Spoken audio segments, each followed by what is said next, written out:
Sir, Mr. Chand Rakesh Roshan sir is assistant professor as well as the head of the department physics, then faculty in charge and training and placements and university coordinator for the IIT IIIT Buzzer campus.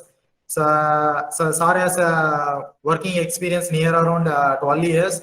For the academic experience for the research domains and then post graduation and then undergraduation near around for the first principle calculation nuclear structure studies for research domain.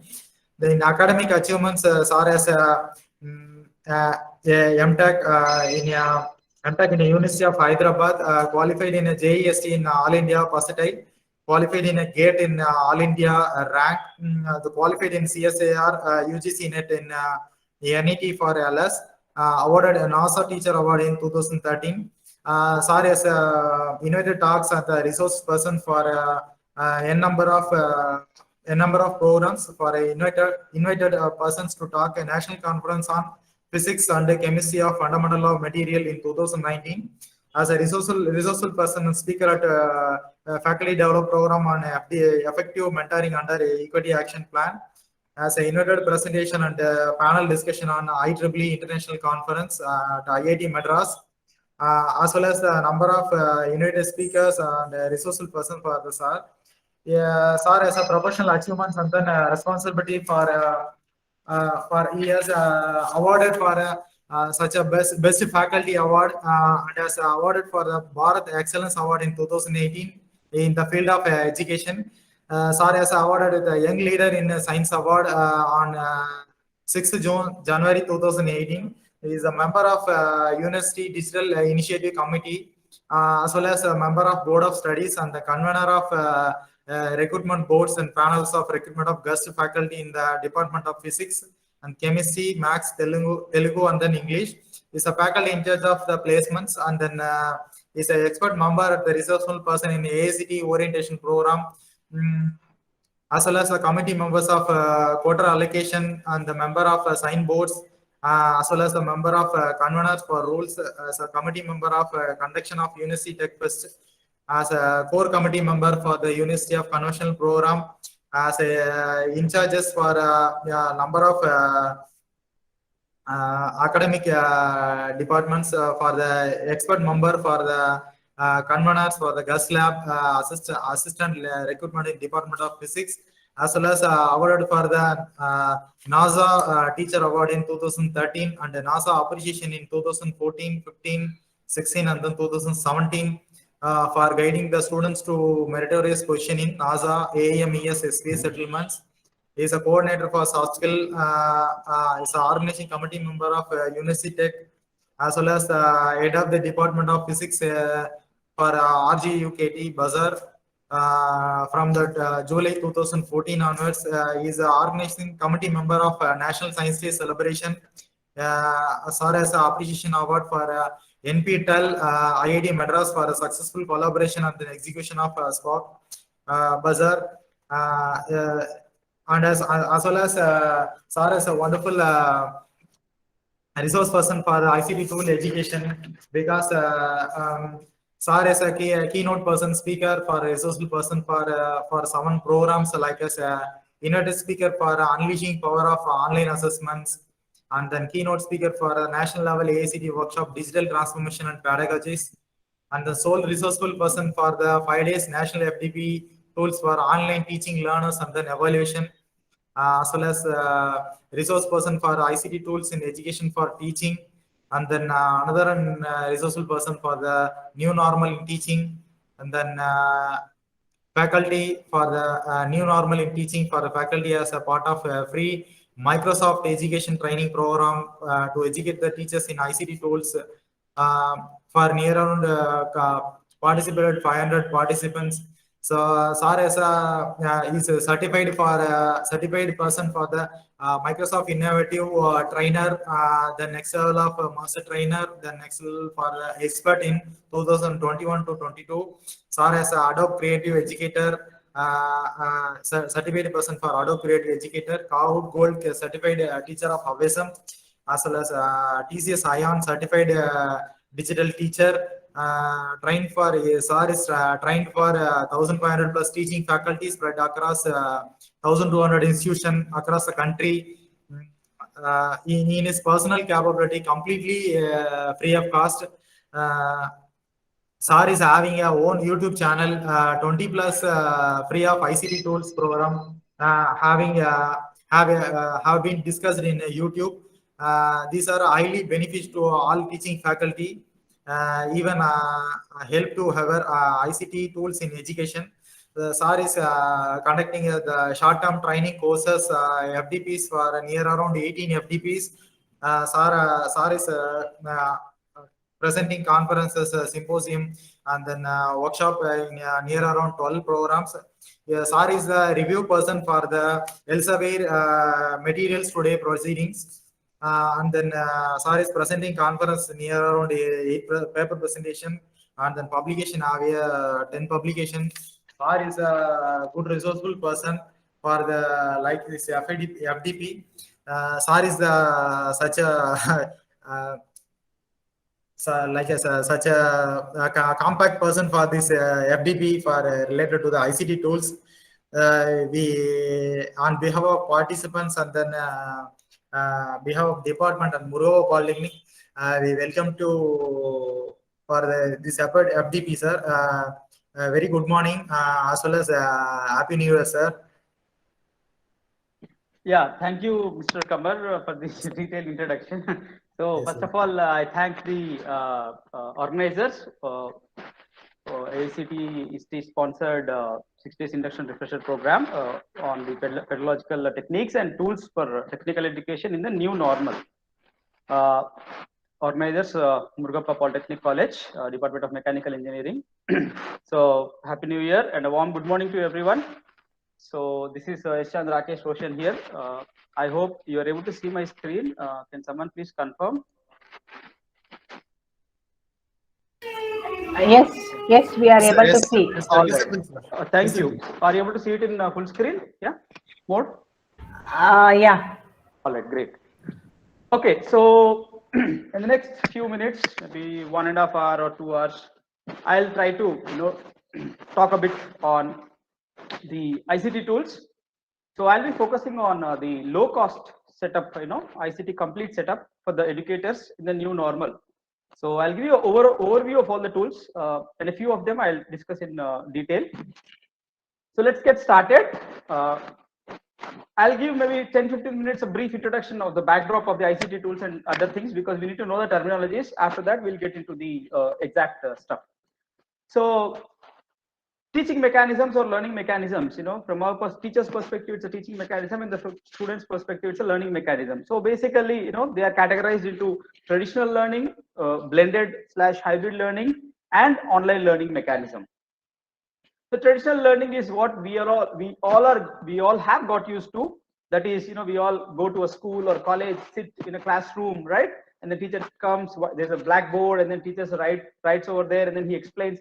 So all the students are under one roof, they all come to one place, and then typically chalk and talk method is what we say, right? We write, explain. And most importantly, this entire traditional learning mechanism is a teacher-driven mechanism. So the entire adaptation of understanding of the concepts and everything is dependent upon the execution of the teacher. Hybrid learning, on the contrary, it's a blended learning. It's a mix of teacher as well as some part of online. So so we need to blend both of these. So on one side you have the teacher over here and the students in the class, and apart from that we also make use of the additional tools like ICTs, computer and all of that. So we need to blend both of these. So what are the considerations for a blended learning? Now the most important considerations are, number one, one needs to use multiple technologies and media to deliver the content, and one needs to provide social and emotional support. This is also very important. As teachers, we have a greater responsibility, all of us, and we should also make sure that students are engaged. Please remember, teaching is not a one-way mechanism. Teaching will only be interesting, teaching will only be purposeful when the students are also engaged. So they should also start asking questions could be related to subject or could be related to life skills or anything else. So engaging students is very, very important. So, and questioning activities are a must. It's not that students are, what do you say? They just remain silent. They should start questioning, right? And we should also try to incorporate the activities that will require the students to reflect on their learning. So what does this mean? Give them some activities like assignments or tests, where based on what they have learned, right, they can start reflecting and then try to resolve or solve the assignment or problems that you have given them. And you should also make sure that the students engage in a collaborative learning. So what's meant by collaborative learning? I mean, so teacher, student, we all should collaborate, right? We all should get together, either online mode or physical mode, and then try to resolve the problems or whatever. I mean, if it is from a subject point of view. And the entire process needs to be synthesized, evaluated, and assessment, good assessment also should happen. So what are the parts of blended learning?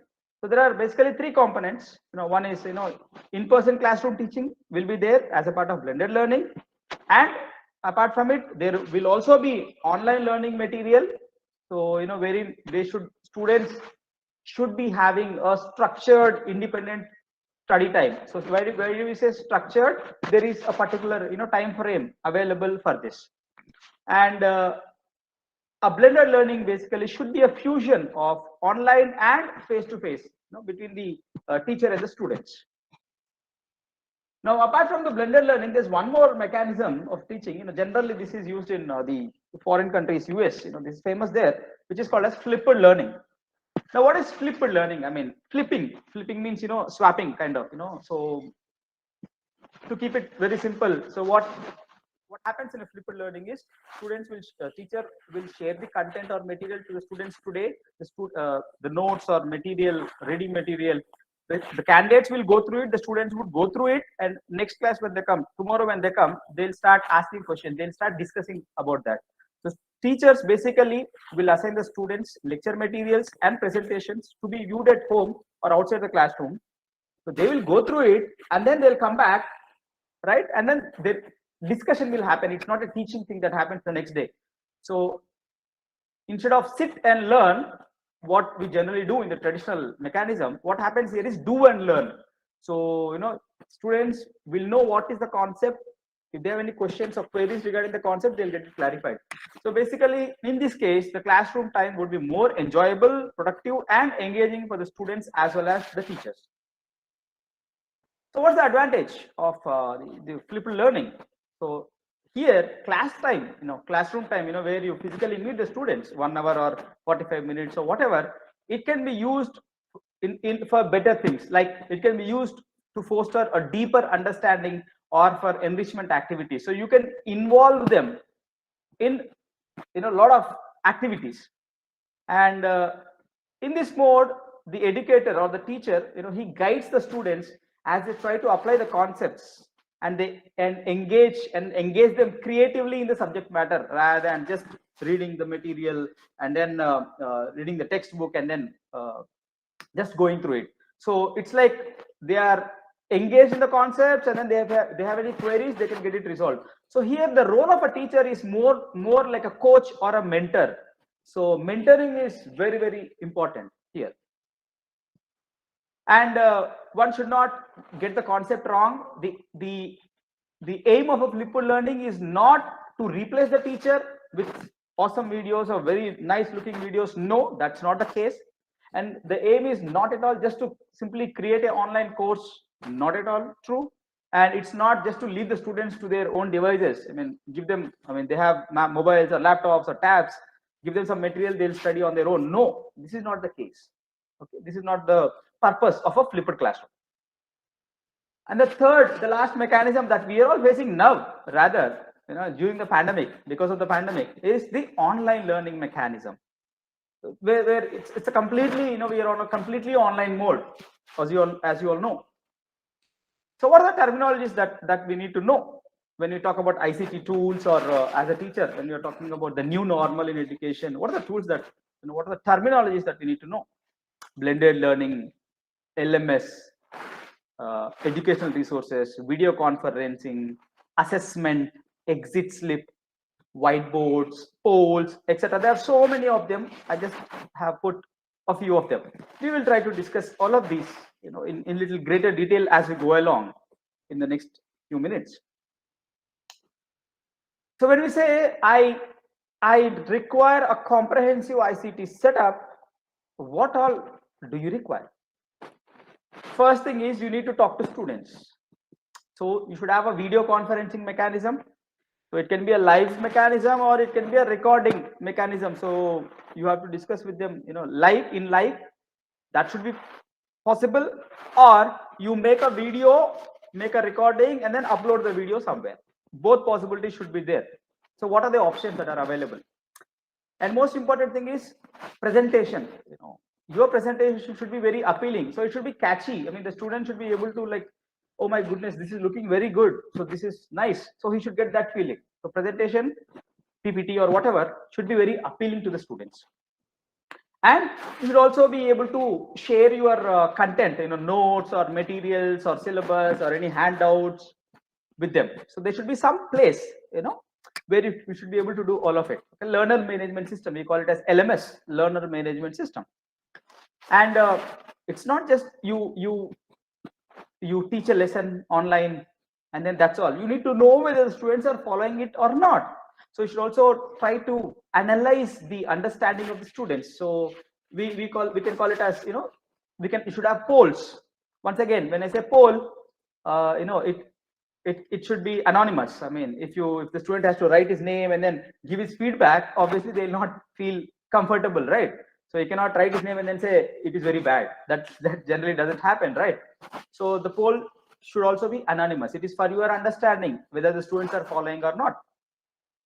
And then at the end of it, you should also have assessment, right? So grading should be there. There should be some due date for them to submit the assessment, test, assignment, whatever you want to call it. And once again, this quiz or assessment that you give, it should be interesting. The first thing is it should be interesting and it should be interactive. So how do you do that? So what are the tools that I have to make this assessment interesting and interactive? Instead of simply giving them a Google form and then say, okay, fill it up. I mean, write the answers. You have half an hour time, and they submit the answers. They get the results. Instead of it, they say, okay, let's take the test now in the next 5 minutes, and then let's run the test live. We have tools for that. I'll show you one of the such tools in today's class. And feedback from the students is important. As I said, feedback is very essential. So we should have some tools to take the feedback, of course, anonymously. And good LMS. So whatever you have mentioned, all of these, right? All of these, we should have it at one place. So we should have a good LMS. So these are all the tools that are required, more or less. Okay, we can have many more. These are all the tools that are required for a comprehensive ICT setup. So let's now look at the overview of ICT tools in education. So first thing, as I said, we'll talk about them one by one. Right. So first is presentation tools. So presentation should be more enriching. It should be more dynamic. It should be more modernized. The student should be able to look forward to your classes. Right. It should be you should engage them with more ways of representing the information. It is not simply type everything there and then just display and then read out whatever is written there. That is not a good presentation. You should engage them, right, by representing the information in various ways. How do we do it? We'll see. I'll try to show you one in today's session. And improved student retention of material from lectures and demonstrations. So the presentation should be able to improve the student retention. So people say you read some, you see something, you'll remember for a longer duration rather than reading. So seeing the picture will be in the minds of the students. And you should also try to simplify the complex lessons or concepts. And you should be able to draw on the screen, and you should be able to use the graphics and other multimedia in the presentation itself. And most importantly, it should be appealing and eye-catching, and you should be able to do it in online mode or offline mode, right? So this should be possible, and there should be a collaboration also. So you write something and ask the students to respond to it. They should also be able to write it back or explain whatever. So all of these, like generally in a classroom, we write on the board, give a problem, ask the student to solve it. The students will come to the board and then solve it, right? Similar thing, you should be able to do it online. So that's what is meant by collaboration. So how do you do it? We can do it, right? I'll talk about Jamboard in today's session and try to show you that this is feasible. A few presentation tools are Prezi. I'll talk about Prezi in today's session. Clear slide, video, slide bean, Canva. So these are a few of the presentation tools that are available. I missed to add Microsoft PowerPoint presentation here, and that's a beautiful tool. Let me quickly compare. As I said, I'm trying to give you an overview. So let me quickly compare the presentation tools. So I'm trying to compare 3 tools here: Prezi, PowerPoint, Microsoft PowerPoint, and Canva. So I'll try to highlight, first thing is whether it's a free tool or a premium tool. As I mentioned in the title of the talk, low cost or zero cost. Okay. So my intention is to help the educators to have all the tools at one place with, I would say, zero cost. Okay. So yeah, let's look at the presentation tools. So Prezi, PowerPoint, Canva. As I said, I'll be comparing for all the tools. I'll be comparing whether it's a free or a premium one. What are the advantages, pros? What are the cons? What are the disadvantages? And what are the good features that are available in that tool? So first, let me start about Prezi. Prezi is free to use. Many features are free to use. Some features, you can, premium is necessary. I'll show you Prezi in today's session. PowerPoint is once again free, and few things, if you want to use, you have to take a license. Online Office. So once again, online Office, Microsoft Online Office is free. I'll try to help you of this. So you can get all the Microsoft Office tools online. You cannot install it in your computer, but you can do it online, completely free. Generally, if you want to get a license, it will cost you some 5,000 or 4,000 or whatever. But you can use all the Microsoft tools in online mode, completely free of cost. Okay, I'll try to help you there.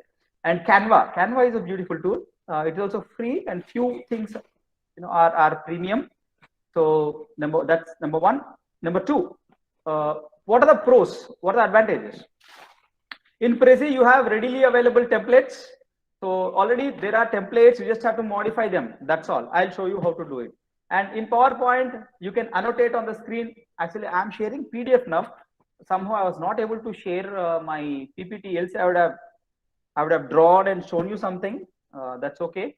So annotation and presenter view. If time permits, I'll show you the advantages of PPT. PowerPoint presentation, or rather tips of PowerPoint presentation. How best we can utilize it.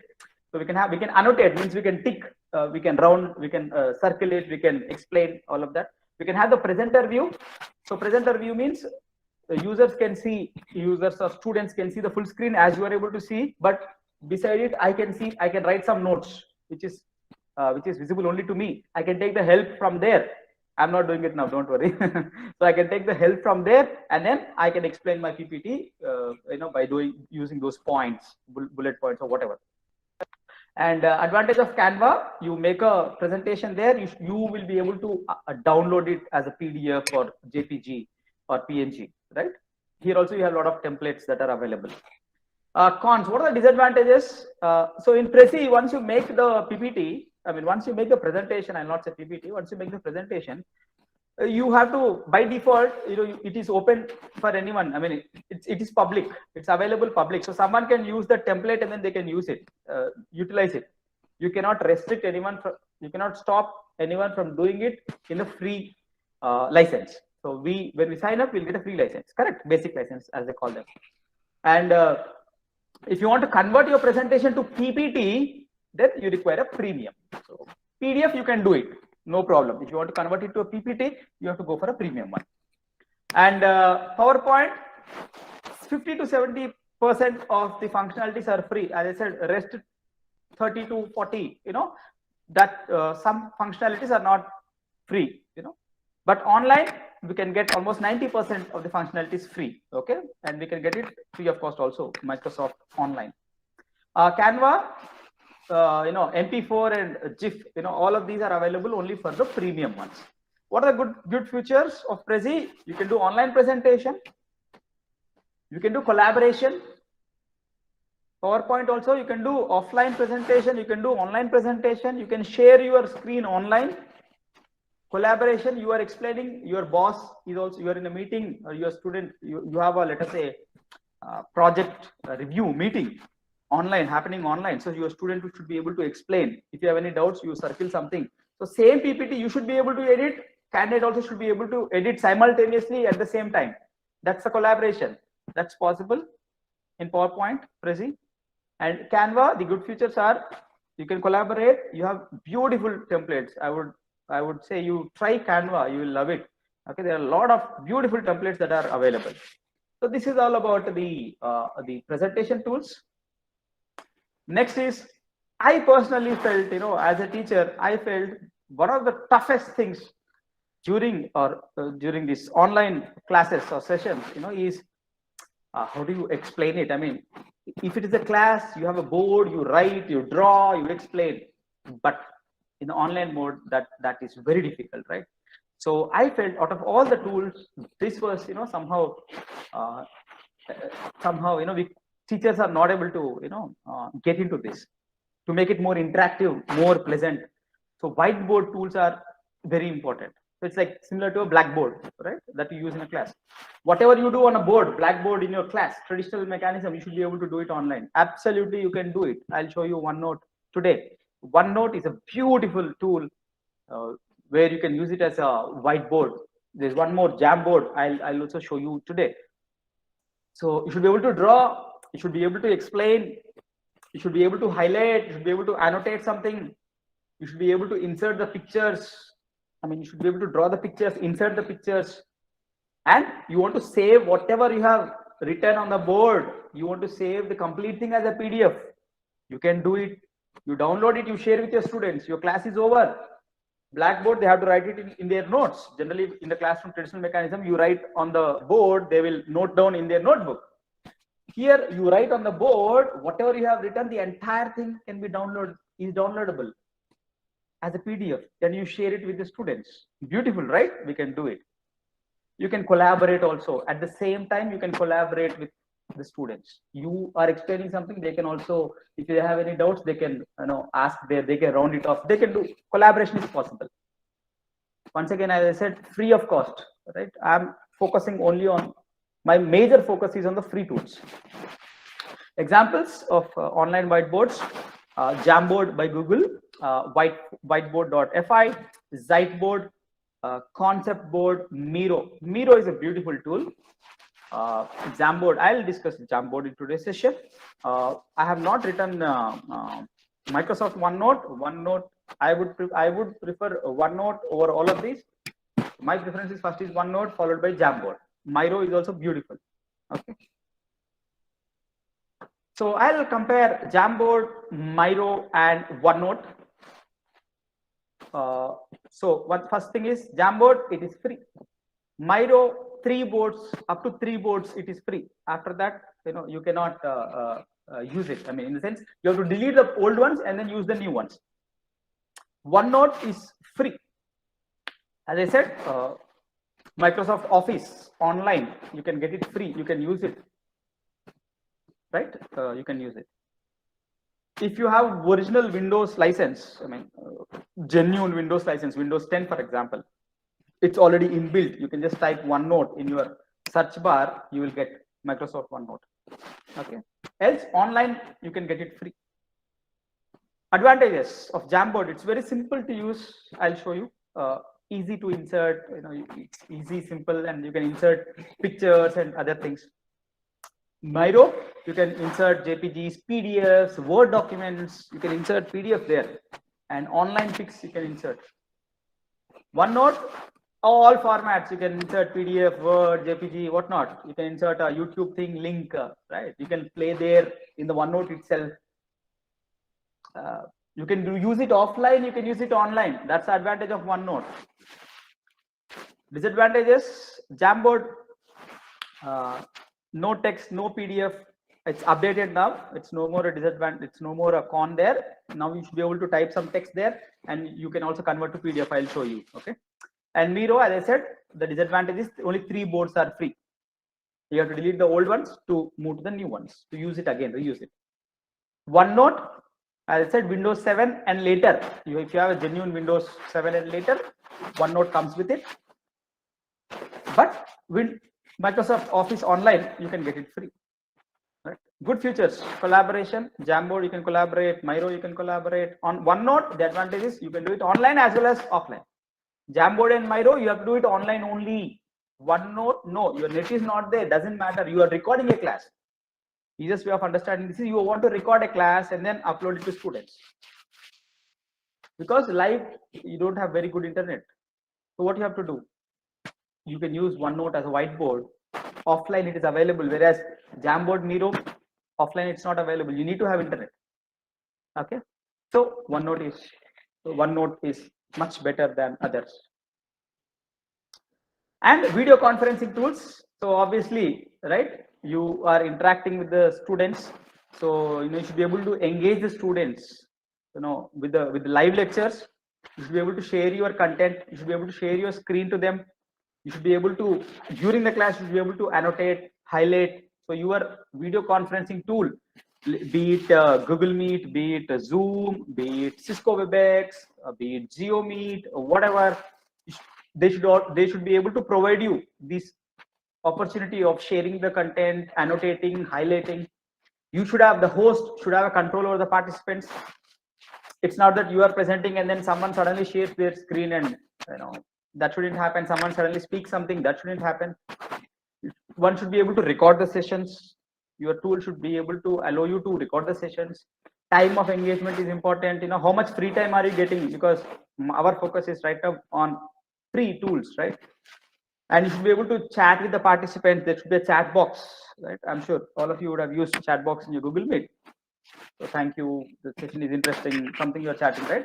So you should be able to chat with your participants. If you have any queries, you should be able to put it to the speaker. In case your mic is not working, you're not able to speak, you should be able to post your questions to the speaker in the chat box. So that facility should be there. So a few of the video conferencing tools are Zoom, Google Meet, Cisco WebEx, Skype, GoToMeeting, Meet, GeoMeet, right? To name a few. I'll try to compare Zoom, Google Meet, and Cisco WebEx. So Zoom, as you know, it gives you free for 40 minutes. After 40 minutes, once again, you ask your students or candidates to join the same link. Once again, it continues like this because you can continue forever. 40 minutes, 40 minutes, 40 minutes. Google Meet, for the free version, you have 60 minutes. If you have a institutional license, so institutional license means not at gmail.com. You'll have this .edu.in. For example, my case it is @rgkt.ac.in or .edu.in. So if you have that institutional license, this limit is not there. So WebEx, you'll get 50 minutes free. Pros of Zoom, you can record it. The beauty of Zoom is you can record offline. Offline in the sense you can record your lecture, you can download it. It gets downloaded to your system, and you should be able to upload it wherever, Google Drive or wherever. And the other advantages are, at one shot you can have 49 visible participants. You call them as tiles, right? The people who are there in the meeting, you can see them at one shot. You can see 49 of them, and you have a whiteboard, inbuilt whiteboard in the Zoom. So this is the beauty of Zoom. You have an inbuilt whiteboard where you can write something. You can also take the attendance of the candidates, students who have who have attended. And Google Meet is easy, and you can schedule it from the Google Calendar. Easy, because you can schedule it every day. You have a class 10 to 11 a.m. You schedule it every day and just click a link and then join. And thumbnails, earlier it was 16. Now once again, I think it is increased to 30 plus. So 30 plus people you can see on the screen. See, when you're teaching, basically you want to see whether the students are attentive or not. It's not that some teacher is speaking and they're all sleeping. They just So their video, obviously you expect them to switch on their video and you should be able to see them, whether they are listening or not, their focus is somewhere else or not. So that is where these thumbnails or tiles, small pics of them, I mean the video of them, right? So yeah, in Cisco WebEx also you will be able to record. You have a whiteboard option there. You will be able to annotate, and 25 thumbnails 25 students you can see at one shot. Then go to the next one, you can see the next 25 like that.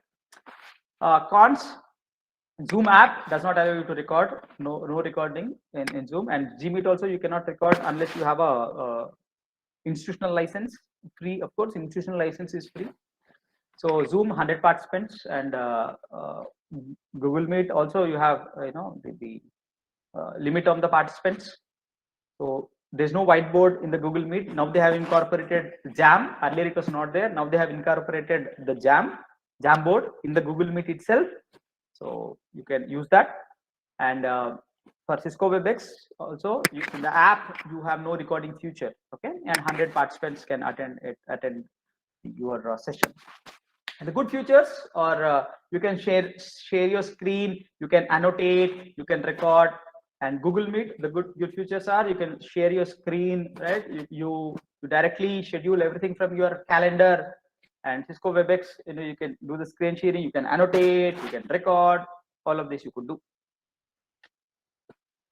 And next thing is video recording tools. So as I said, it's not, if you have good internet, very fast internet, where you can do a video conferencing, I mean using Google Meet or Zoom or other things, that's fine. But in case you do not have that fast internet, what do? You should be able to record your video at your home in your system and then upload it somewhere, right? So what do you expect, I mean, from a good video recording tool? Number one, you should be able to record it for a longer duration, unlimited time. There should not be any watermark. Generally, whenever people say free, I mean zero cost, obviously there'll be some clause associated with it. There'll be some watermark or something will be there, but you don't want any watermark. And you should be able to save save your recording to system or cloud. I mean, so to your computer or directly to the cloud, Google Drive or OneDrive or any drive. It should also support online recording and offline recording. There should also be some presenter options and capturing, sharing options. All this should be there, right, for a good video recording tool. A few video recording or video making tools are Movely, vVideo, Animoto, Prezi Video. Earlier we talked about Prezi presentation tool. We also have a Prezi Video. One can download it and they can start using it. That's a beautiful tool. APowerSoft, Loom recorder. Loom is also very good. Loom is, if you have, as I said, if you have a domain email ID, if you are a teacher, if you are an instructor, if you have an email ID like .ac.in or .edu.in, you can get Loom Premium for free. Okay. OBS, I'm sure one of the past few days, I think in this FDP you would have learned about OBS. OBS is also a beautiful tool, versatile tool, right, for video recording. So I am trying to compare OBS, APowerSoft, and Loom. As I said, since it's an overview, I am putting all at one place. Okay, I'll give you material. I'll give you, as I said, in YouTube, there's one channel, where I try to, put some videos on this. Most of these are available there. At the end of it, I'll share that with you, so that whenever you have free time, you can go through it. Whatever I'm discussing, Loom. I said Loom, you can get premium. How do we use Loom? What is the premium? How do you get the premium? All of that will be available. I'll tell you all this at the end of the session today. Okay. So OBS, APowerSoft, and Loom. OBS is completely free. APowerSoft, it is free. Browser-based version is free. If you have to download it, the software, it costs you. But browser-based version is free. Loom, Chrome extension and desktop app, they are free. So Loom is good. Pros, OBS, offline recording you can do, online recording you can do, unlimited time you can use it, live streaming you can do, from OBS to YouTube, OBS to Facebook, live streaming you can do. I'm sure you would have learned it in one of these sessions earlier. ApowerSoft, unlimited timing, no watermark, that's a beauty. Excuse. Loom, unlimited timing. So there are options, screen press presenter. I mean, you don't want your photo to come, or you want your photo to come. I mean, photo means thumbnail as you speak. Options are available in Loom. Disadvantages, OBS, Windows XP, previous, Windows XP, it's not compatible with OBS. Now we don't have Windows XP, generally now it's Windows 7, Windows 10, and all of that. If you have Windows XP, it's not compatible. The downloaded one has few limitations, but you can use browser based for ApowerSoft. And Loom Chrome extension is little drawback, because every time, generally whenever you put extensions, there will be some notifications and other stuff. If you're okay with it, then that's not a problem. So what are the good features overall for OBS? You should be able to record it, you should be able to stream it to YouTube, Facebook, other things. ApowerSoft, there's no watermark, you can save it to your system. OBS also you can save it to your system. And Loom, unlimited time. You can record for unlimited time, and you can also trim your videos. The beauty of Loom is you're done with your session. You felt something is not good, you can trim it there itself in the Loom Loom tool. That's possible. So this is the overview of some of the video recording tools. And as I said, you should have all of this in one place. So that's a learning management system, where you should be able to upload the learning content, study material, where you should be able to deliver the lessons to the students. You should be able to post the assessments. You should be able to monitor the students' progress. You should be able to track the students, are they attending or not, attendance.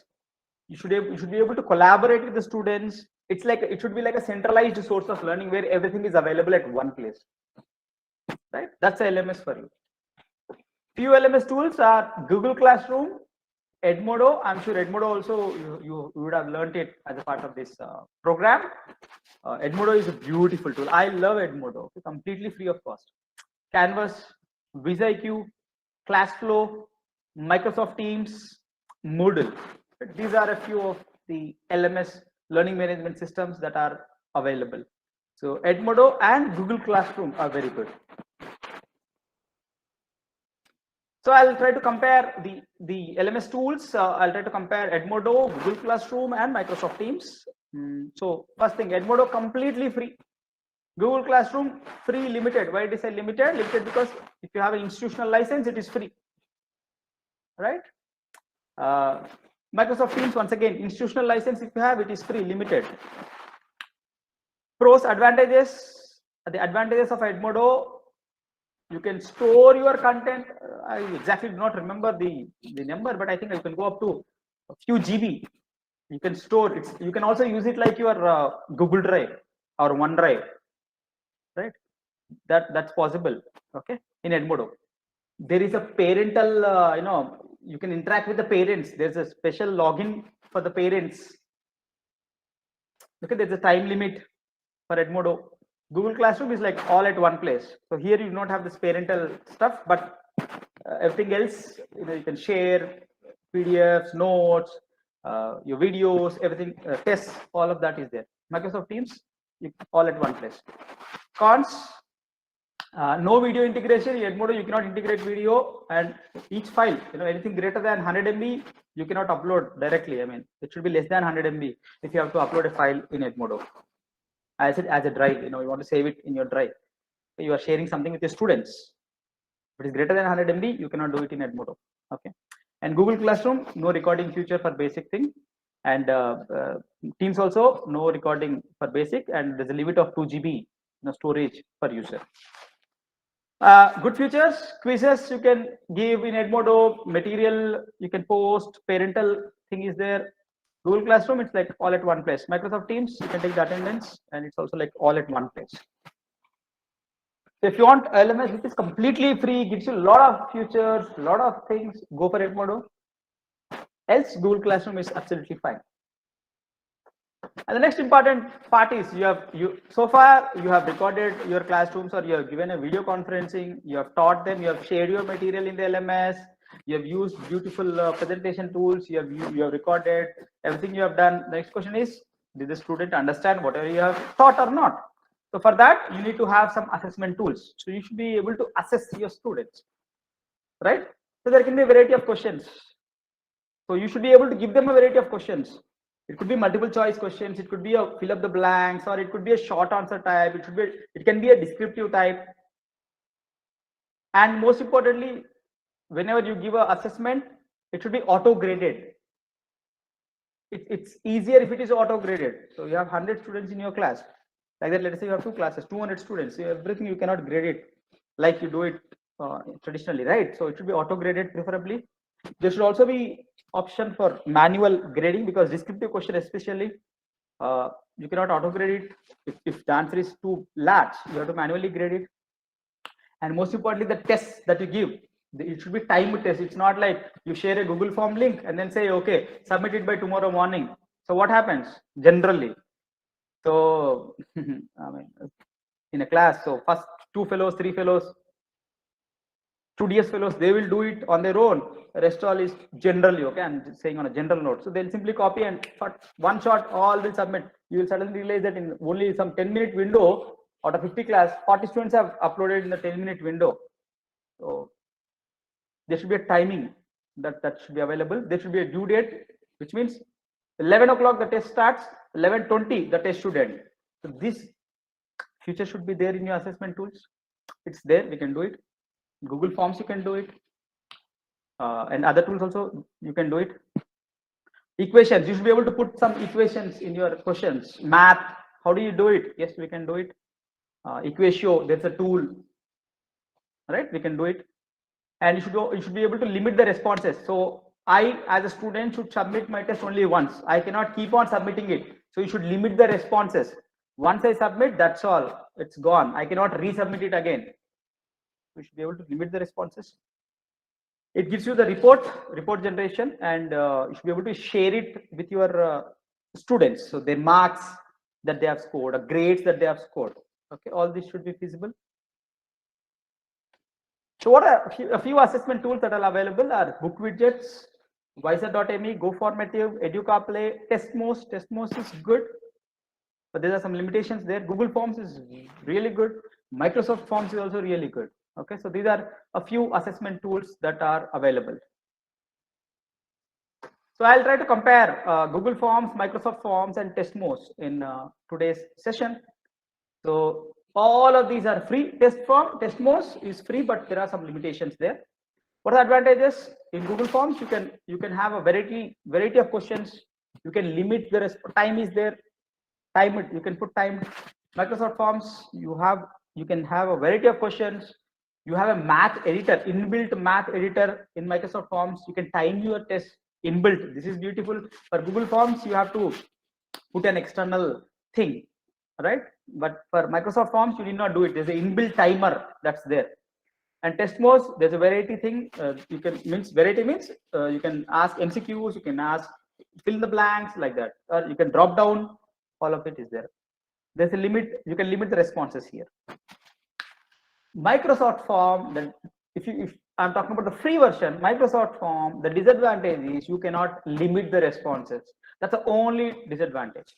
So cons, so add-ons. So yeah, if you want to add math to the Google Form, you need to have some extra add-on. You want to time your test in Google Form, you need to have an extra add-on.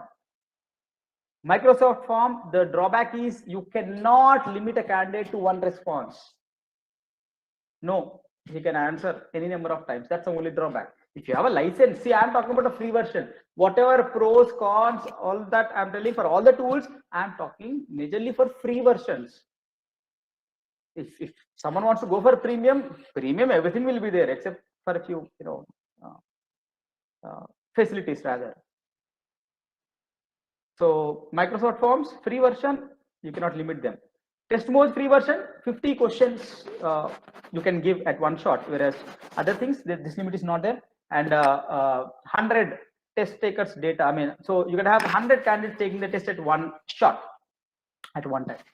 Good features, you can get the you can analyze the responses, which student has answered it correct, wrong, average, which question was most of them have answered, which question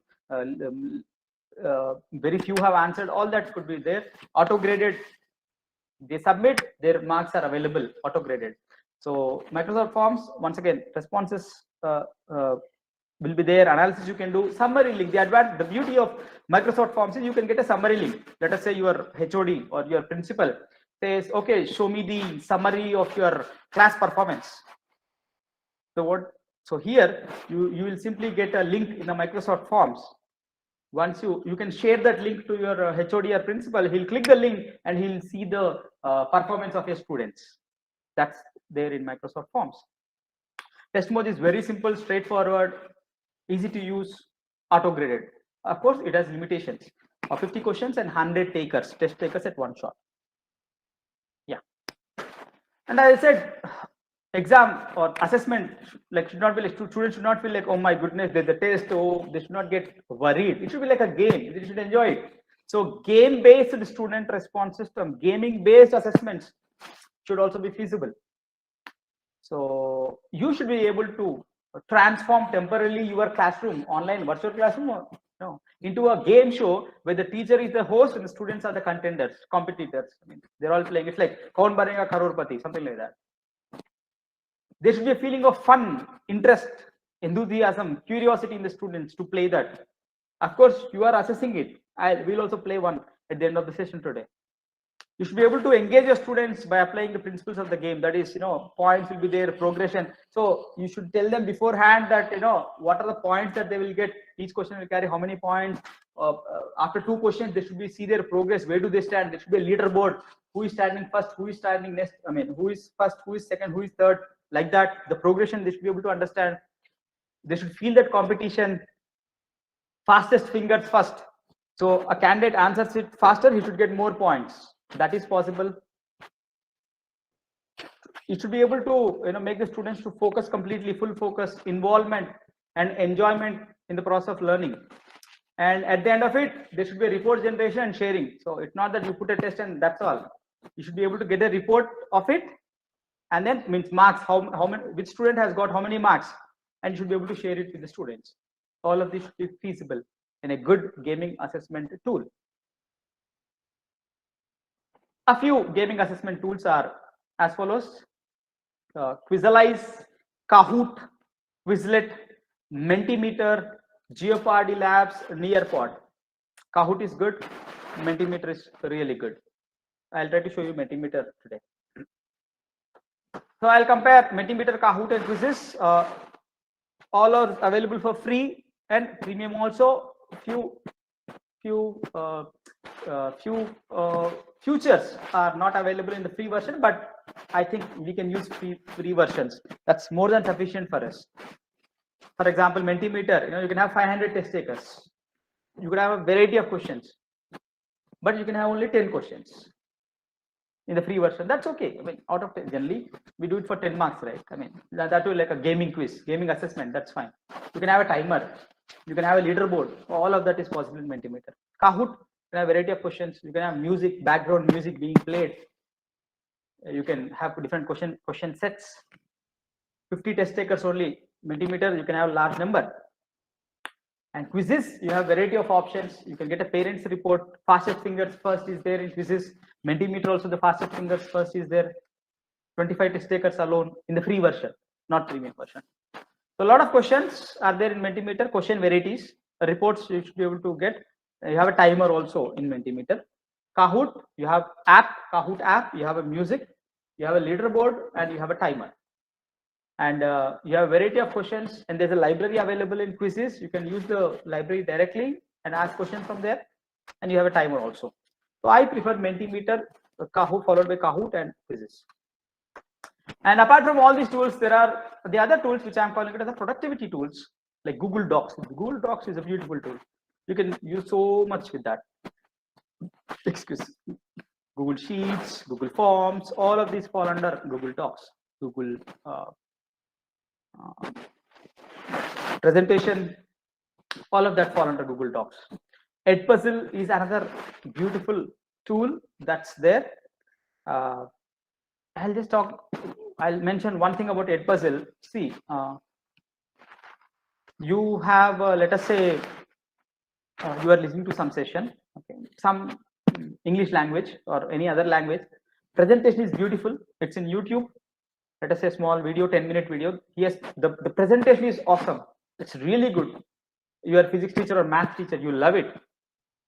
But it's in some other language, let us say anything, I mean, African language or any English language or whatever. But you want to share it with your students in your local language, I mean, mother language, Telugu or Tamil or anything, Kannada or Hindi or whatever.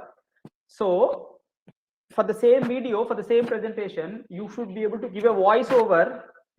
At the end of it, you should be able to record the entire thing. At the end of it, it's like it's your presentation. Presentation is, of course, obviously the courtesy will be there. That's okay. Edpuzzle is legal. It's completely available free of cost, and so you should be able to do that. That's the first thing. Second thing is, as the student switch on the video, 10-minute video, is he going through the complete video or not? You can track it using Edpuzzle tool. Number 3, in between, after 3 minutes, you have explained a concept. You want to ask some question. At 3 minutes, you can place a question. He should answer that question to move forward. If he answers it wrong, he'll go back. All of this is available in Edpuzzle. I have already made a video on Edpuzzle. I'll share it with you. I mean, education and Slido poll. So as I said, starting, I said poll is important. You should be able to take a poll of whether the students are understanding or not. You want to get a feedback. How good are you teaching? If you are a good teacher, you should be able to know after 1 or 2 classes, you should take a feedback from the students. How is it? Are you okay? Are you comfortable? Or does something needs to be changed? Is the presentation okay? Are you able to follow it? A good teacher will always review himself and see that his students would get the best. Slido poll is one good tool that's available free of cost again. And digital notes, as I said, OneNote, you can have it as a digital notes, Evernote, Google Keep. All of these are examples of digital notes. You saw some PDF somewhere. You want to keep it all at one place, like a notebook. You can use OneNote or Evernote or Google Keep as your notebooks. You can place physics, math, chemistry, all of that you can do it online using these tools. Mind maps, I think this is the last one, if I'm correct. So mind maps, graphical representation of information. There are a lot of information. If you simply write it A, B, C, D, it is boring. I mean, of course, I don't know if you are feeling boring right now. So if you write like this, it's boring. So what you should do, you should do something creative. I mean, your representation of the information, visualization of the information. I mean, the student sees, you should be able to, see a picture there rather than text. So graphical representation is important, and it should also enable one to see a bigger picture at a glance. So which is the source, main concept, core concept, sub concept, sub concept, like that. That should be possible. It should encourage the flow of ideas, and it should be more organized, right? It should be more creative, and it should allow you to generate unique ideas in less time. You should use different colors, images, keywords. As I said, you see something, you remember for a longer duration. So it enhances your memory, your students' memory, and retention power. And radiant thinking, it should have a clearer, more natural, more efficient, logical way of using our brains. Mind maps do this. For example, this is a mind map of ICT tools in education for faculty. The central theme is ICT tools in education. And then there are sub branches: assessment, LMS, video, quiz, infographics, digital notes. And in that further, what are the ones that are available? Right? I'll show you that mind map next. So yes, so ICT tools in education are for all the teaching faculty. They're all simple and straightforward. And once we get a grip on them, we can have better teaching, and in turn, it leads to better society. Right? So let's not witness the digital transformation. Let's be a part of the digital transformation. So let me stop sharing this. Just give me a minute. All right. So yeah. So give me 2 minutes. So next I'll be talking on a few terms. I'll be showing you Jamboard. I'll be showing you OneNote and one more thing, right? So I hope it's okay. Kamalji, 1 or 2 minutes. Yeah, okay, sir. Just 1 minute, hardly 1 minute. Yeah, Just, okay. yeah, 1 minute.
All right, yeah. So, yeah, I think we shall continue. I think we have 50 more minutes with us. Yeah, I'll try to show you at least 3 to 4 tools, right? And then I'll tell you about the place, where most of the tools are available. For that, let me now share my. Yeah, let me share a window. Which window I should share? Yeah, I should share this window. All right. Okay. Yeah. Can someone please confirm if you're able to see my screen? Yeah. Yes, sir, it is as well. Okay. Can you see Prezi over there? Prezi. All right. Great. Okay. Okay. So first thing is, I want to show you a beautiful tool, with which you can make presentations. That's Prezi. Free version is available. You can make your presentation. First, I'll just show you, how does it look like? How does your presentation look like? Maybe let me open any of it. Let me present it to you so that you can understand how does Prezi look like.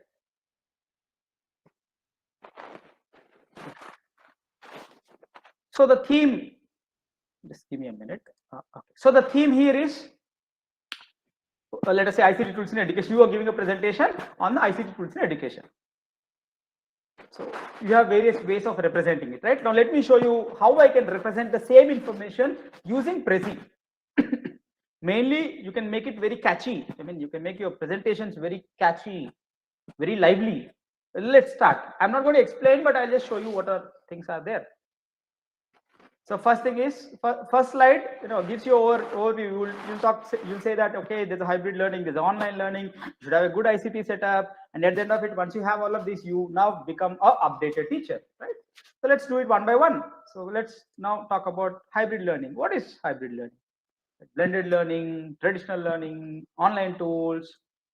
So what is traditional learning? Classroom teaching. You can add any number of such bubbles here. Online tools. So what do you mean by online tools? What do they do? How will they complement? Right? So you have a major theme, and then you can further go deep into that theme. Now next is online learning, right?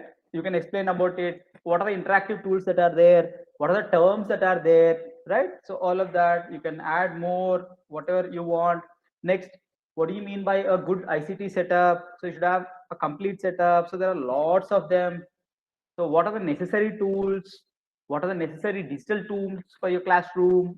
Right? You should have all the tools, inclusive in your setup, right? So, and then once you have all the tools, you are updated now with the technology, right? So you are now ready to deliver your talk, right? So yes, so this is how you can present your presentation to the audience. I mean, to the students. So for this, there are already available templates, as I told you. For example, I'll just show you one thing. For example, let's see this. let's see this. This is some template made by someone. Okay, you can rename it to your thing. You can change everything, right? All of that you can do. So for example,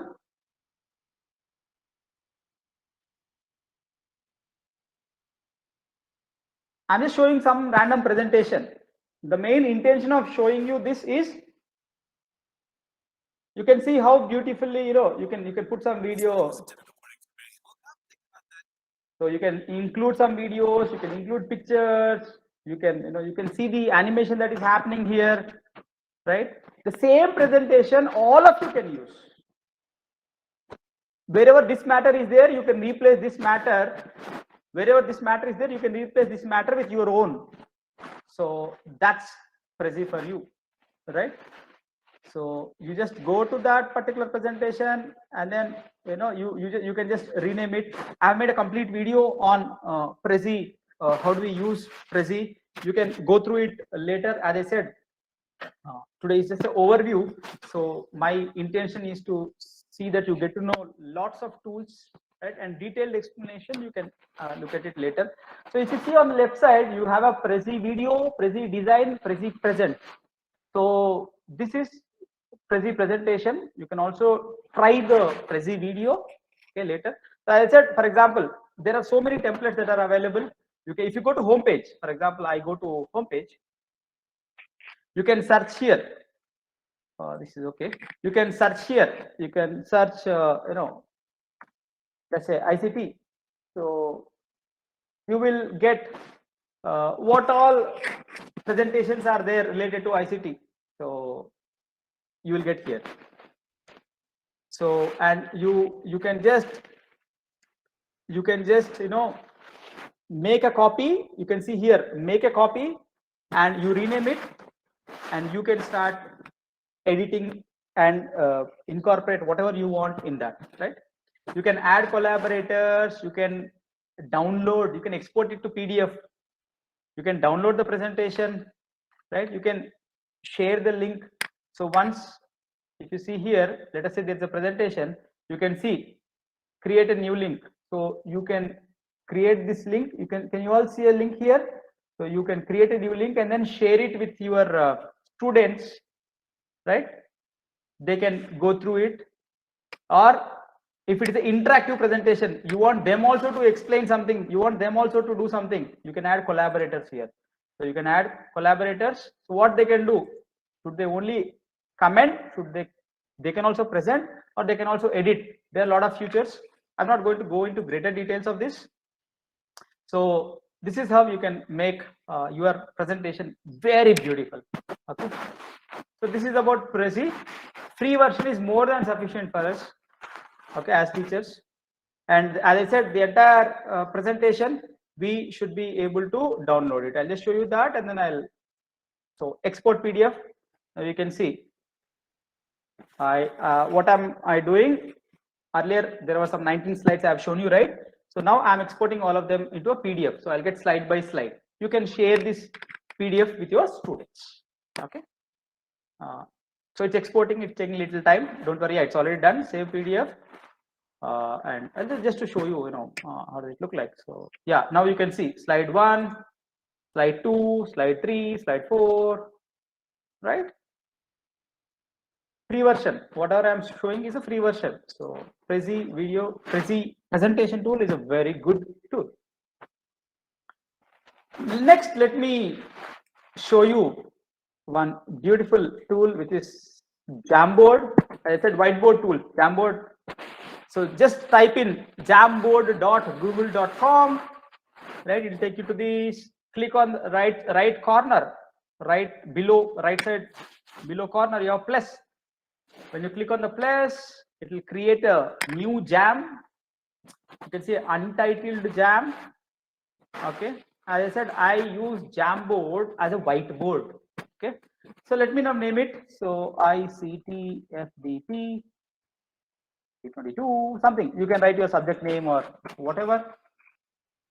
Now you can see a whiteboard here. You can change the background. You can make it black.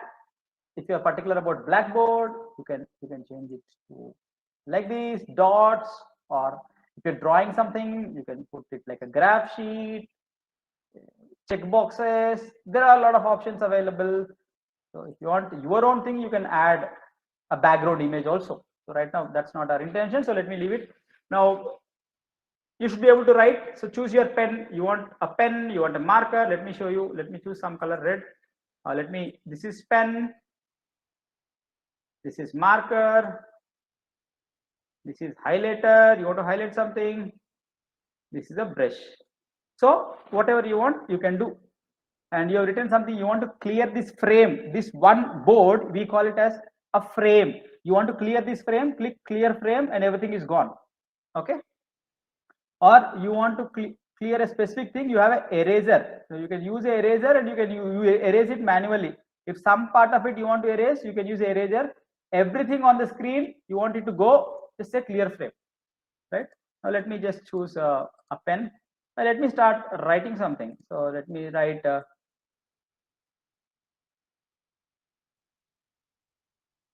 FDP.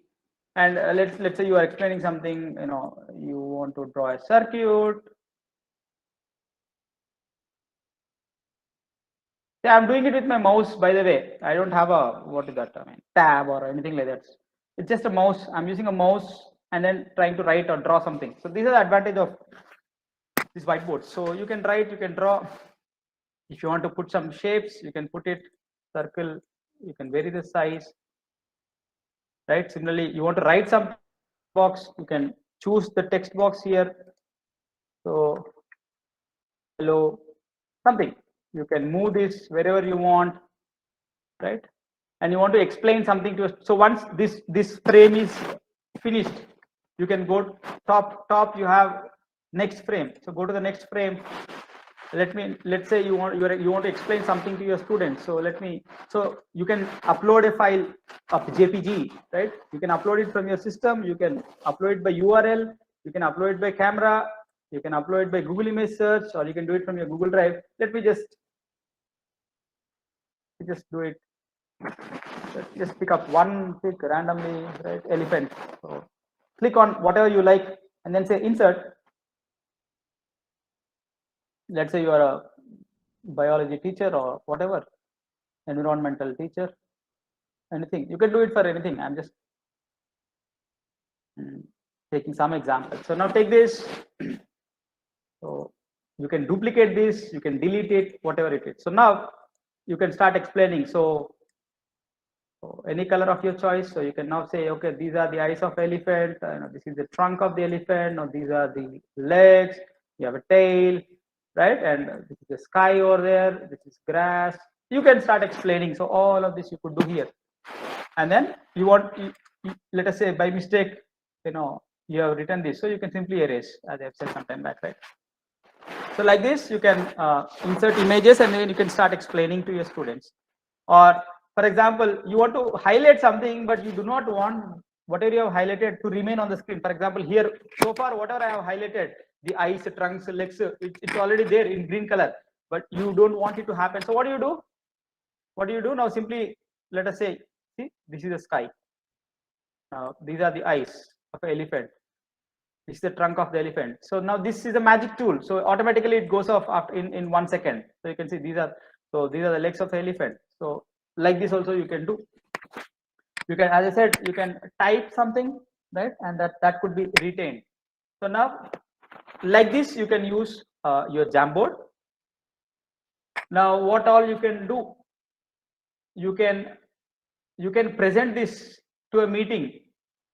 Means you have a Google Meet, it is linked up with, it's a Google product, right? So it's linked up with, so let us see, I'll say this, so present tab to a meeting. Now I can present this to you all. So it is showing that already there is a Google Meet in progress and I can share this Jamboard with all of you, right? And then I can explain, right? Share. Now next is collaboration. I want not only me to edit there, I want all of you to edit. I mean, so anyone with the link can do what? You can be the editor. So now when I share this, you can also start highlighting, you can also start drawing, you can also start typing. It's possible here, right? You just have to share this copy link and then share it with all of you. right? What else I can do? See, I can rename this, that is okay. I can download this as a PDF. Let me do that. And I can save the frame as an image. You want only this frame by frame. You want only this elephant fellow highlighted thing. You just save it as a, frame as an image. You remove, you make a copy. Make a copy means it will create one more copy, rename it. Okay. So let me just show you. Yeah, this the pic that I have downloaded just now. This is how it is. Oh, I think you're not able to see it because you're able to see only this tab. That's fine. So I can download it. As you can see, both of them are downloaded, the JPG as well as the PDF. So this is the beauty. As I said, whatever you write on your whiteboard, you should be able to save it, download it, and share it with your students. All that is feasible in the Jamboard, right? Yeah. So this is the beauty of Jamboard. If you are using Google Classroom, you can also use Jamboard to give assessments. For assessment purposes, also you can give attach a jam. The option will be there in Google Meet. As I said already, there will be one option, use Jamboard. So there you can use Jamboard. It is like a whiteboard. You can use it. So like that, how many frames I will get? How many boards I will get at one shot for one class or for one session? For example, ICT FDP 2022. I can get 20 such frames. You can see this 20. Beyond 20, no, you can't create any more frames. So 20 pages, 20 boards you can get. All right. If you want to jump to any of them, so you can see here 1 to 20, you can jump directly. I'm in 20 now. I want to go to 1. Quickly, you can move to 1 or 2, whatever. Right. So, and you can download all the 20 slides, 20 boards, 20 frames as a PDF. So this is the beauty of Jamboard. As I said, Miro is another beautiful tool, and OneNote is another beautiful tool. So let me close this Jamboard here. And next one, I wanted to show you one productive tool, which is OneLens. I always felt, as a teacher, generally, when you go to library, you'll have only books for reference. You cannot carry along with it. You'll have some important information that's available, right? You cannot maybe you can photocopy it, but you cannot, take it to your home. So what do? Now it's all digitalized. Everything is digital. So you should be able to quickly digitalize it. So take a phone, take some pics and convert it to PDF, right? Or you're going somewhere, there in a notice board, something is kept. You want that photo is okay, but you want it to be more beautiful, more organized. You want it to be like a PDF. For that, I'm sure you are aware of it. There are some apps. Cam Scanner is one app. OneLens, Microsoft OneLens is another beautiful app. Cam Scanner is, what do you say? It's banned, right, by the government of India. So I won't prefer Cam Scanner. I'll prefer either Adobe Scan, or I personally prefer Microsoft OneLens. So it's Microsoft OneLens is a free pocket scanner.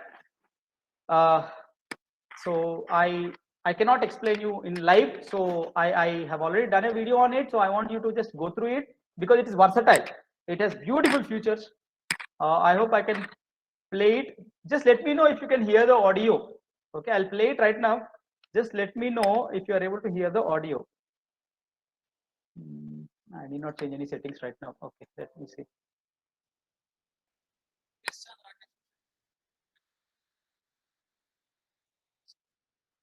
Are you able to hear the audio of it? Yes, no, please.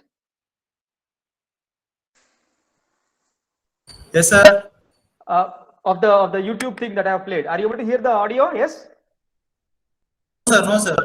Oh, you're not able to. Okay, that's fine. All right, that's okay.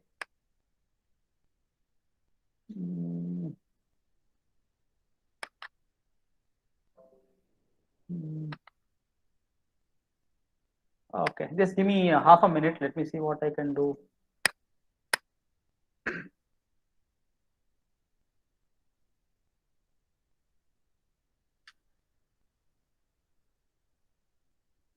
Okay, oh fine, that's okay. Let me stop presenting this then. Let me see what I can.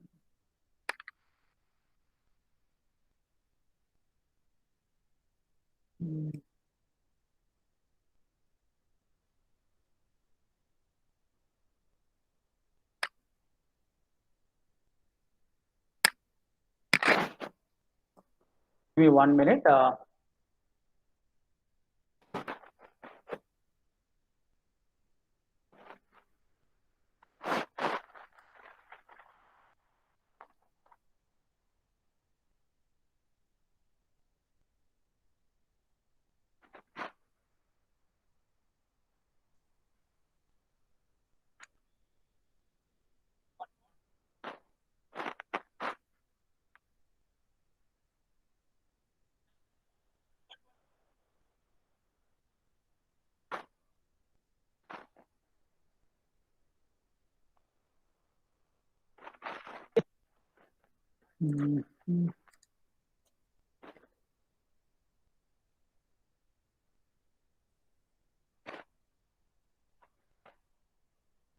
Share, yeah, I think, yeah, just let me know now if you're able to hear the audio. I'll just play it for 10 seconds. Welcome you all to this session on Microsoft OneLens.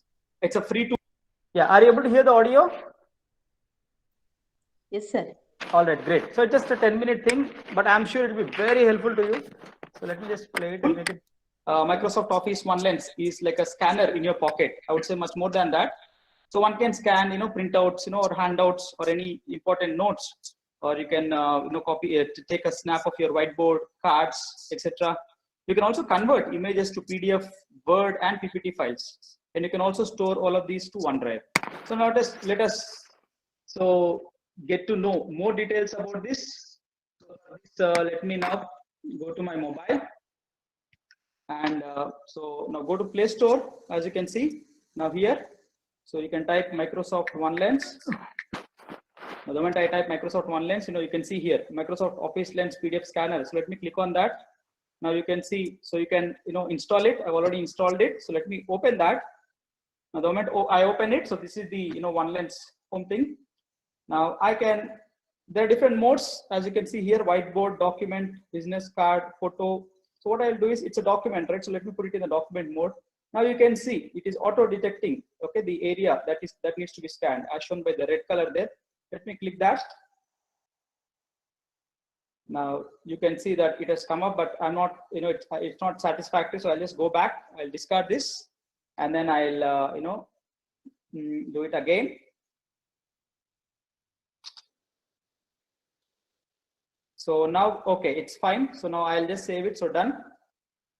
And you can see here, so you can save it as whatever. So chapter 1, reading material 2, something like that. I mean, you can save it as per your will and wish. Now you can see different formats here. So one is the gallery, PDF, OneNote. So let us say I want this to look like a photo, or you want to save it as a PDF. Now you can do that. So you simply say save, it would save that. Now you can see this is the photograph, and this is a PDF file. So now it can show you the PDF file. Okay. So let me go to the next one. So now let me open one more. So now let me put it as photo now, because I want to show. Let us assume that it's a photograph.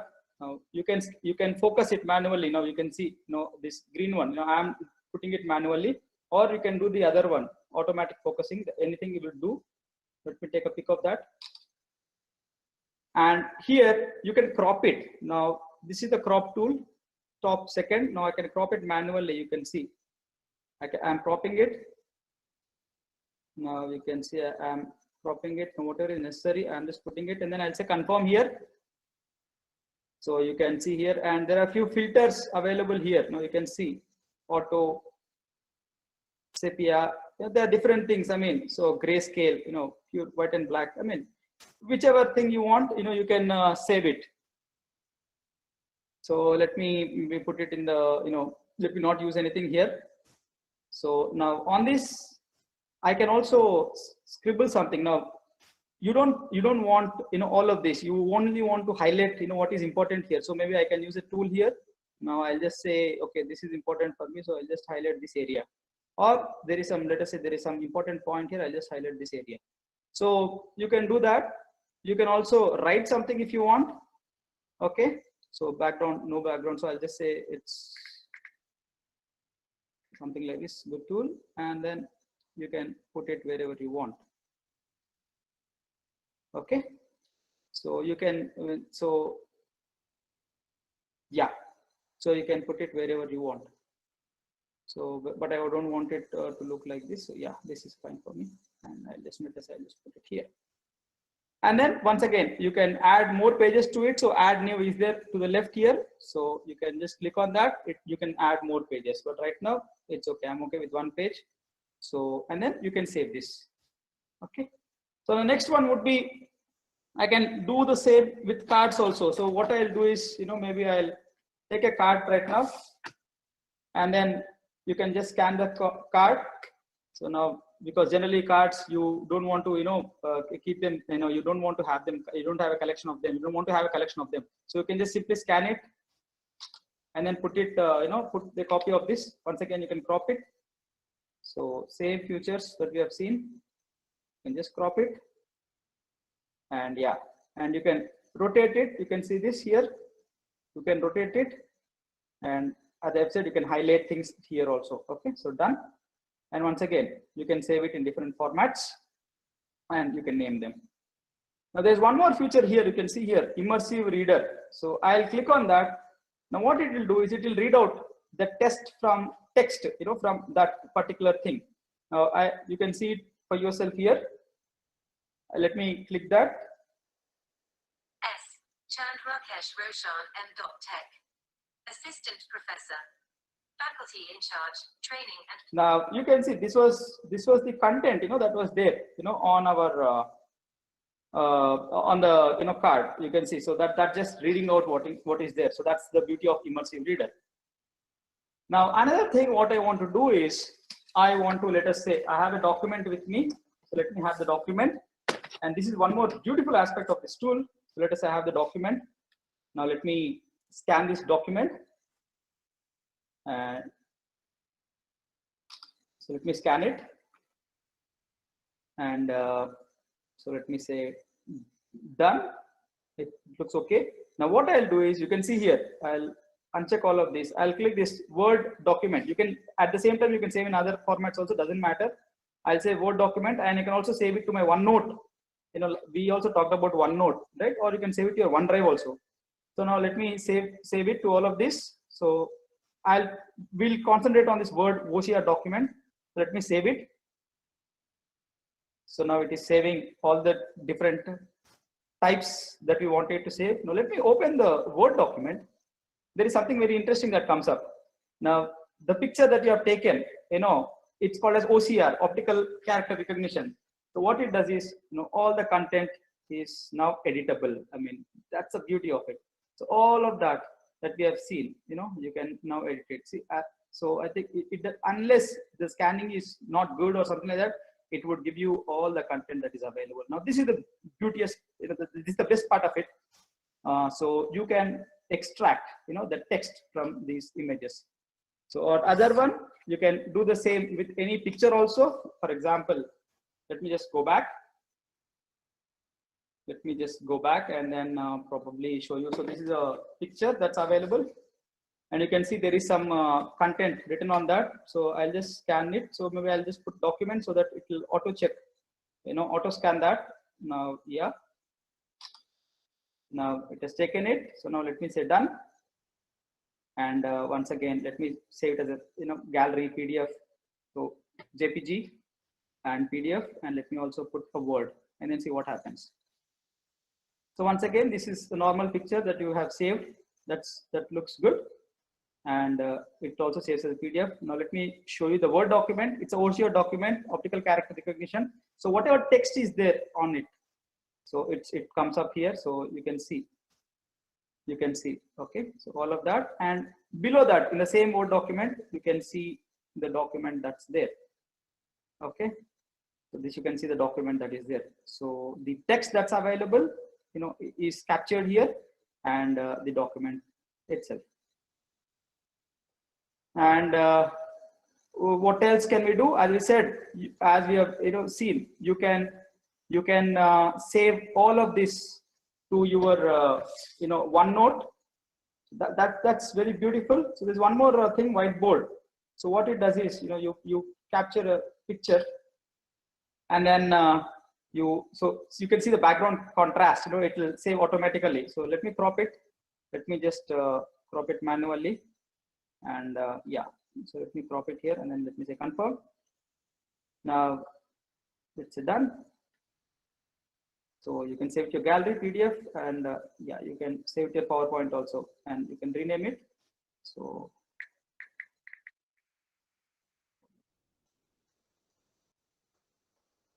now, as I have said, it automatically syncs with your OneNote and OneDrive. So you just go back to your OneNote and OneDrive, and then you can recover, you can see that all of this data is available, readily to you. Now, this is the beauty of this Microsoft Office Lens.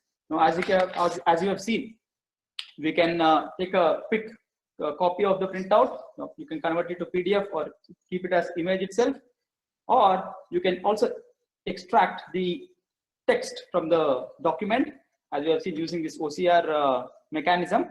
So it's very simple. It's just point and shoot mechanism. You just point towards the document and then you shoot it, and that's it. And you also have this immersive reader. So I would say that that's a very versatile tool that's available. And so this is all about Microsoft Office OneLens.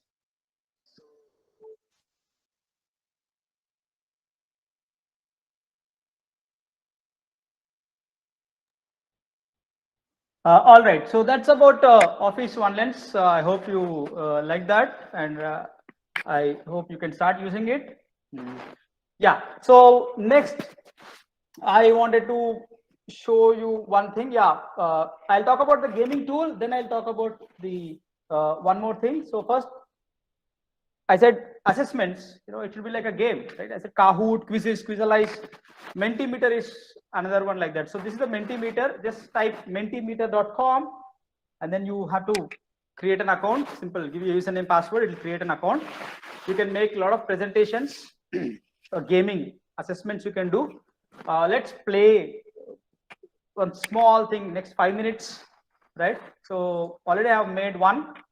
So what I'll do right now is, oh wait, first thing is, I think you're not able to see the screen. All right. Yeah. So now I hope can you all see my screen? Yes. Can someone please confirm? Are you all able to see my screen? Yes, sir. Visible, sir. So yeah, mentimeter.com. So when you say mentimeter.com, it will take you to this. And then you just have to log in. I'm already logged in. So basically your name and whatever, right? So now you can make a lot of presentations. Now I'm going to present one thing. Small text, some 3-4 questions based on whatever you have listened so far. So what I'll do is share, copy link. Now go to your Google Meet. I'm going to share you in the text box. I'm going to, yeah, I have entered a link, right? I hope all of you can see it in your chat box. Please click on the link. Please click on the link, and then it will show me,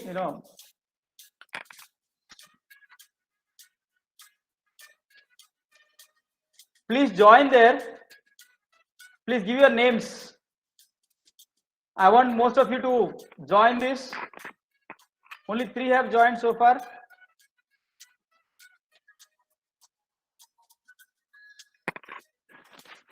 I'll wait for a minute for others to join.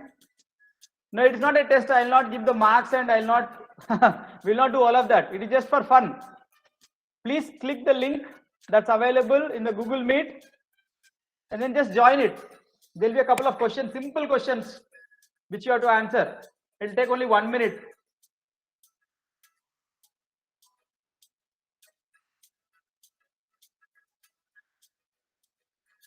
Please click on the link and join there. All right, I have six candidates now. No problem, we'll start. So yeah, so get ready, we'll start it. So read the rules. All correct answers will give you maximum points. Yeah, look at the question. You can see the question now. Now you can see the options available. So please answer whatever you feel is correct. Google Classroom is an example of CMS, LMS, video recording tool. No one has answered so far. Oh. All right. Okay, next question. Please read the question on your screen and quickly give an answer. What is the second question?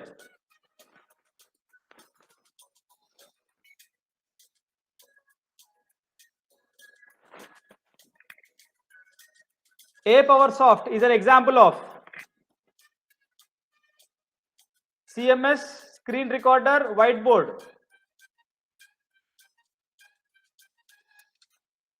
Actually, you are answering. 7 of them have answered, but since the numbers are less, it is not showing up on my screen. That's okay. 3 of you have given it a screen recorder. Correct. 2 of you wrong. 2 of you wrong. Right. I can also look at the leaderboard. Yeah. Look at the next question now. So next question. Which gaming assessment are we playing now? Simplest question. Let's see what you'll answer. Is it Kahoot? Is it Mentimeter? Is it Nearpod? Is it Quizlet? I can see 5 have answered so far. 6, 7. All right. 8 of you have answered. 9 of you. So yes, Mentimeter. Correct. Correct. Correct. We can also look at the leaderboard. So yeah. So currently, Mr. Saheba Gowda is leading. Yes. Finally, the fastest is Mr. Saheba Gowda. Congratulations. So this is how we can use Mentimeter to make it more interesting.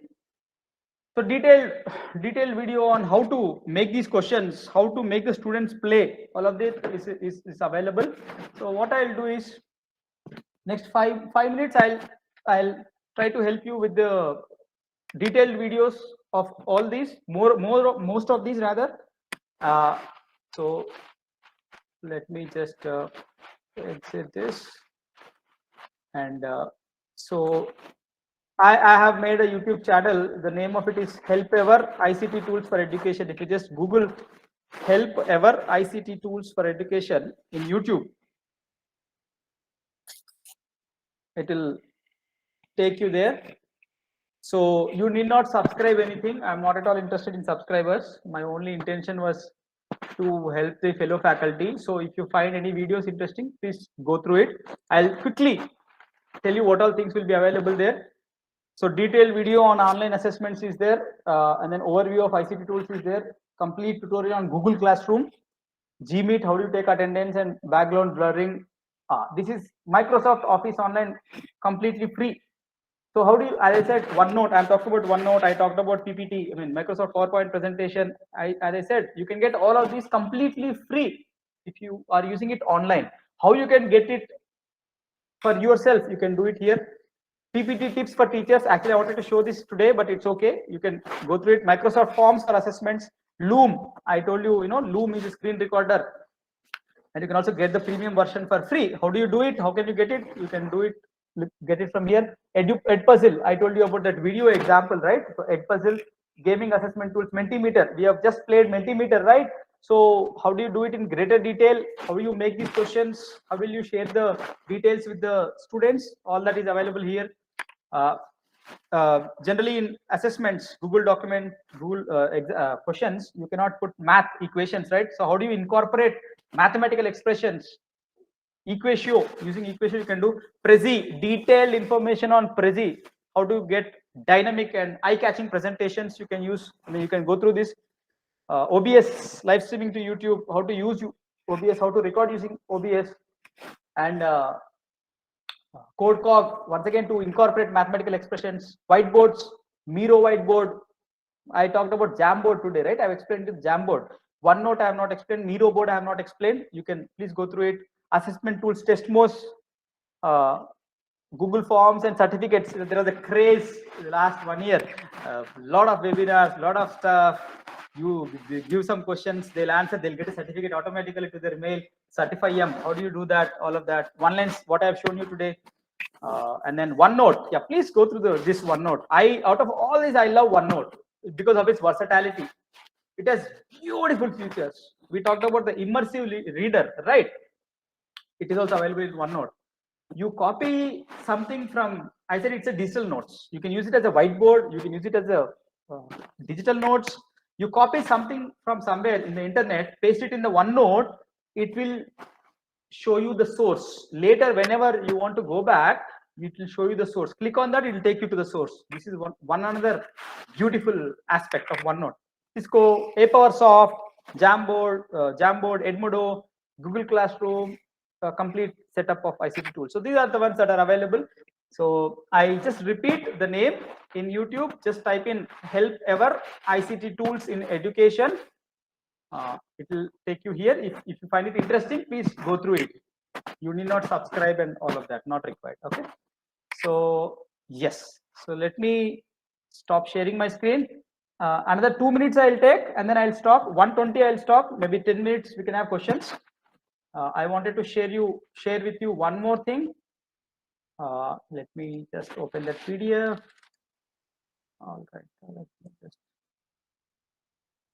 okay.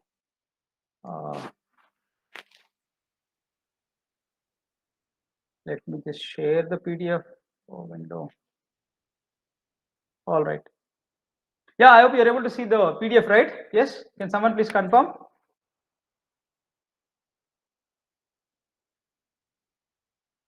Are you able to see the PDF? Yes, no? Anyone, please?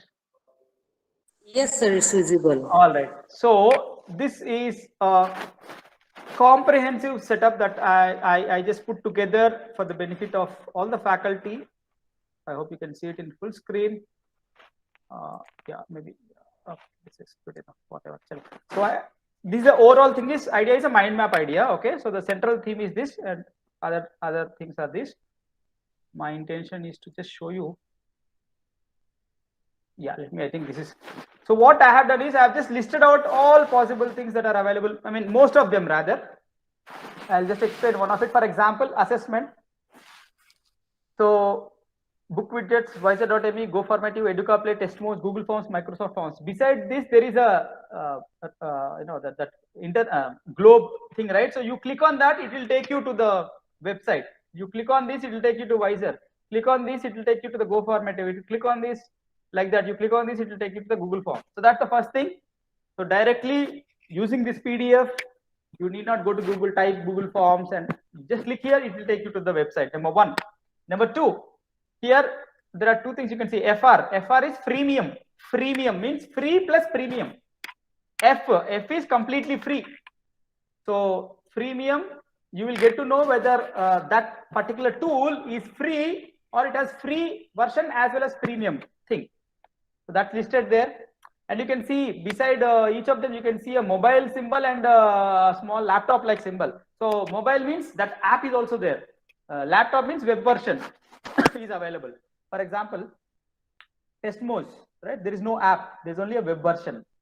For example, the book widgets, you have an Android app also. Similarly, Edmodo. I'm talking about this one, Edmodo. Edmodo, it's completely free. You click here, it will take you to the Edmodo homepage. There is an app, there is a web version. So like that, I have listed out all the tools that makes a comprehensive ICT setup. So starting from mind maps, the one that I have done is using Mindomo. You can use MindMeister, Iowa, Kaggle, Poplet, assessment, productivity tools, learning management systems. In my PPT earlier, I have shown you all of these, right? So I have added few more here. So presentation tools, video conferencing tools, online whiteboards, video recording, must-have tools, scanner apps, Office Lens, Scanboard, Adobe Scan. What I have shown you is Office Lens. Infographics, Canva, Adobe Spark, vocabulary, snappy words, word reference, graph words, quizzes, Quizalize, Kahoot, all of it I have shown you. So you click on any of it, it will take you to that particular thing. Digital notes. So this is completely free. I'll share it with the organizers so that any of you are interested, you can have it readily available. And also below that, I have summarized what each of it does. So mind maps, Mindomo, what it does, MindMeister, like that. I have done it for all the tools that are listed. So I hope this will be very helpful to you. In case it is helpful, please feel free to use it. So yeah, let me close this and let me. I think I'm done from my side. Time is 1:20 now. Yeah, maybe 10 more minutes. I can take any questions. Yes, or any comments. Anything else? Yeah, I'm done from my side. Yes. So thank you all for your patient listening. I hope the session is helpful to you all. Thank you very much, sir. Thank you very much for a very detailed demonstration-based wonderful session. Participants, if you have any specific query, you can unmute your mic and you can ask it to the expert. Sir is available to take up the questions. If you have any query, kindly unmute your mic and post your questions. So most probably there won't be any questions because it's a SAR session is a very practical oriented with the demonstration. Sir, sorry for not joining with you. Oh, that's okay, Mr. Shekhar. No, I understand During the that. beginning of the session, I had some Not at all. Not at all. I attended one of SAR's workshop, which fetched me a Microsoft Innovative Educator certificate. And that's where I came across this session. So it's a very informative and wonderful session. I have gone through all these YouTube channels and the things. So that's why I wanted to have him as an expert for the session. And I hope many of you gone through his session. They are all very informative packed. Hope you are all enjoyed the session, and you will be using all the tools explained by the sir in your session. Still, if you have any query, you can unmute your mic and you can ask the expert, sir. Yeah, thank you, Mr. Shekhar, Dr. Shekharji. I've just put the YouTube link in the chat box. As I said, I'm not interested in subscribers at all. If you find the things interesting, please go through it. I mean, it will be helpful, for you to become a better teacher. Okay. Yeah. PDF, I'll share it with Mr. Dr. Shekhar, and he'll share the material PDF to all of you. Yeah. Thank you, sir. Participants, if you have any query, or otherwise we can wind up the session. Rakesh, sir, this is Sayagura. Yes, sir, that online educator course, is it discontinued or you are just running that course, sir? Which one? Sorry. Online educator course, sir. That sir told now, just now, sir. Admin, sir. No. I mean, I'm not getting time to run it again. I mean, maybe I'll run it sometime. Yeah. Yes, sir. Thank you, sir. Yeah.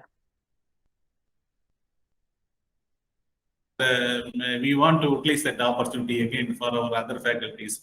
If you run that Microsoft certified course, kindly let us know, sir. Yeah, sure. I'll update you in case I have any plans in the near future. Not immediately, not in the next 1-2 months for sure. Yeah, later for sure. Yeah, whenever. Okay, sir. Thank you, sir. Thank you. Thank you very much, sir. We can observe from the comments that your session was very wonderful and informative. I think they don't have any more queries. Still, if they have query, you already shared your YouTube videos links. Yes. Participants will definitely go through the links. Yeah. Feel free. Yeah, please feel free to. Thank you very much, sir. In spite of your busy schedule, you made it to the session. My pleasure. So once again, at the outset, we must thank for readily accepting our invitation to join the session and to deliver a session. So, on behalf of the Polytechnic and Department of Mechanical Engineering, I extend our heartiest thanks to you, sir. Thank you very much, sir. So once again, I would like to thank the organizers, Dr. Shekhar ji and the Murugappa Polytechnic College for this opportunity. I hope the session is fruitful and helpful to all of you. So please go through the videos, go through the PPT. I'm sure it will be very helpful to you. And I wish all of you the very best. So thank you once again. Thank you very much, sir. Thank you. Bye, sir. Bye, sir. See you all. See you. Bye.